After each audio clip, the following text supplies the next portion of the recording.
The gift of wealth, the untold story. Imagine being given a life-changing gift, one that could buy you anything you've ever dreamed of. A huge house, endless luxuries, or even the power to help people everywhere. Now, what would you do with it? Would you spend it all on yourself, lock it away for the future, or use it to spread kindness? Stay tuned for the powerful story of three men who were given an incredible gift, but each chose a different way to use it.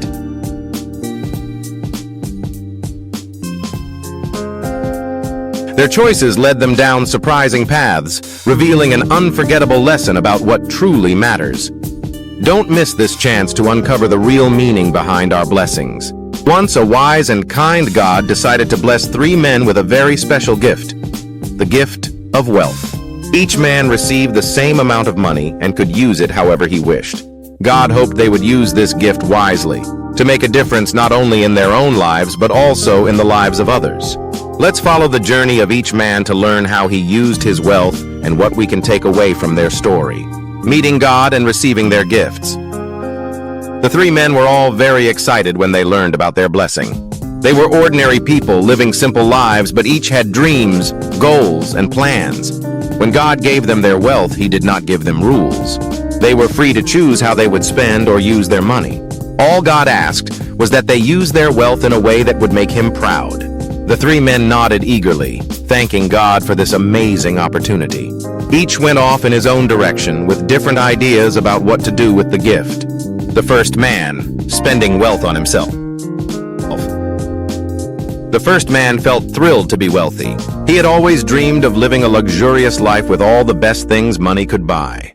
He didn't waste any time. He went straight to the city and bought the biggest house he could find. He filled it with expensive furniture, fancy decorations, and clothes made from the finest materials. He also bought a beautiful car, more expensive than any he had seen before. The first man loved his new life. He enjoyed every moment, throwing parties, eating the finest foods, and buying the latest gadgets. But while he enjoyed his wealth, he hardly thought about anyone else. People around him were struggling, yet he was too focused on his own enjoyment to notice. He felt his money was a blessing just for him, so he spent it all on himself. When the first man's wealth began to run out, he started to worry. The large house, the fancy car, and the expensive lifestyle required a lot of money. As his fortune dwindled, he realized he had nothing left to show for it besides the things he had bought. He began to feel empty, wondering if he had used his gift the best way he could.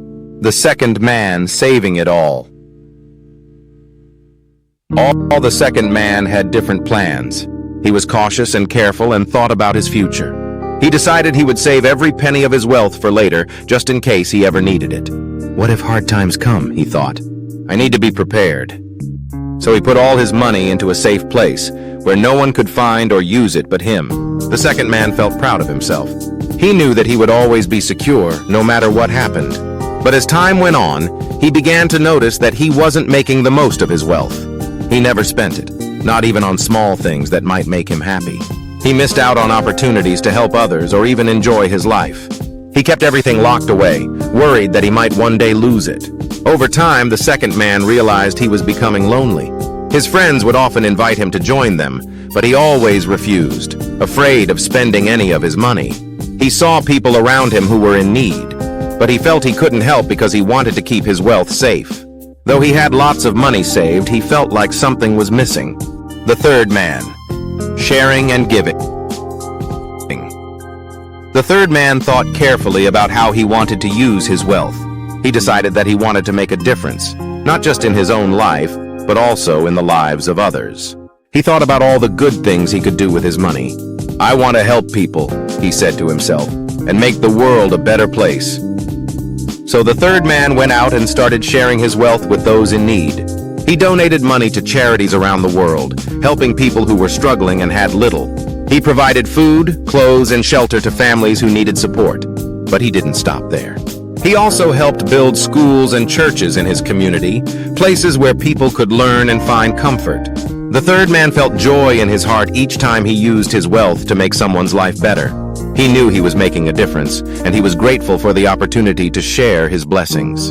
He realized that his wealth was not just for him, it was something he could use to spread kindness and goodness wherever he went. One day, all three men were called back to meet God. God wanted to know how they had used the gifts they were given. He listened as each man shared his story, explaining what he had done with his wealth. The first man's story. The first man stepped forward and explained how he had used his wealth.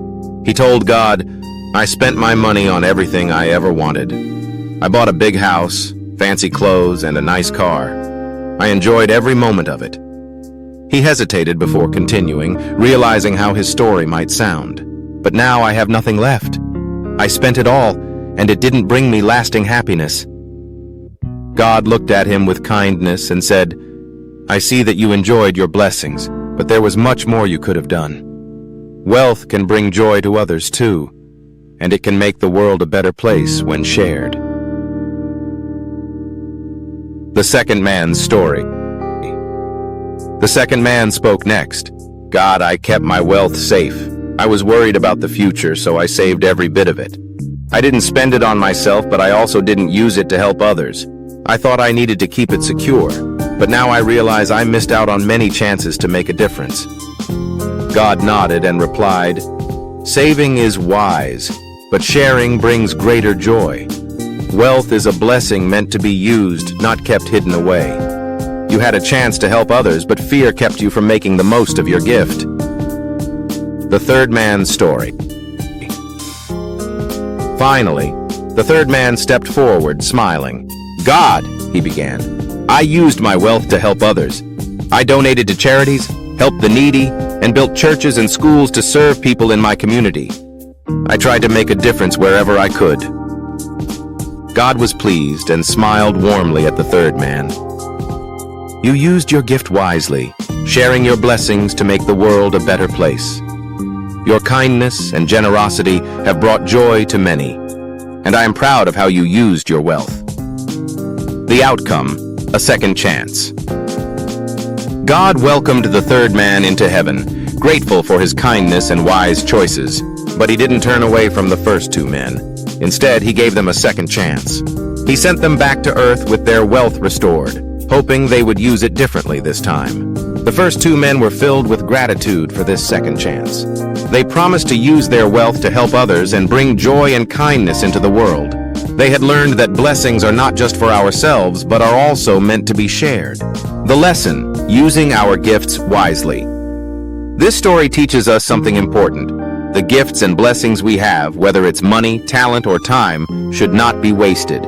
We can use what we have to help others, spread kindness, and make the world a better place. Like the third man, we all have the chance to share our blessings and bring joy to those around us. So next time you think about what you have, remember this story. Ask yourself how you can use your blessings to help someone else. Whether it's being kind to a friend, helping someone in need, or sharing what you have, using your gifts wisely brings happiness and fulfillment. And just like in the story, it's the best way to show gratitude for the blessings in our lives. A message of hope. Remember, it's never too late to start using your gifts in a way that makes a positive impact. Even if you feel like you've missed opportunities, there's always a chance to start again. We can always choose to make a difference with what we have, no matter how big or small. In the end, it's not how much we have, but how we use it that counts. Just like the third man, we can make the world a better place by sharing our blessings and using our gifts to help others. If you're ready for more inspiring stories that reveal life's hidden lessons, hit subscribe and join us on this journey.